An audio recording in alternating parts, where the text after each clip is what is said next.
તો આગળના વિડીયોમાં આપણે યાજ્ઞવલ્ક્ય અને ઉશસ્ત પંડિતનું સાંભળ્યું. હવે આપણે કહોલ ઋષિ અને યાજ્ઞવલ્ક્યનું સંવાદ સાંભળવા જઈએ છીએ. તો જનક રાજાની સભા ભાગ 5 કહોલ ઋષિ અને યાજ્ઞવલ્ક્યનો સંવાદ.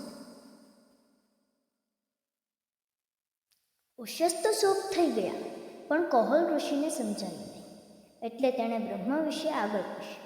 હે યાજ્ઞવલ્ક્ય, બ્રહ્મ જે સર્વની અંદર રહેલો છે, આ આત્મા કયો આત્મા છે તે મને સમજાવો. યાજ્ઞવલ્ક્યે જવાબ આપ્યો, જે સહુની અંદર રહેલો છે, જે ભૂખ, તરસ, શોક, મોહ, ઘડપણ, મરણથી પર છે, તે આત્મા છે. આ આત્માને જાણીને બ્રાહ્મણ પુત્રની ઈચ્છાને, ધનની ઈચ્છાને, નામની ઈચ્છાને છોડી દે છે અને બાળકના જેવું આચરણ કરે છે. પોતે મોટા પંડિત છે તેનું ભાન પણ રહેતું નથી. તે મૌન અને બળબડ બંનેથી પર થઈ જાય છે.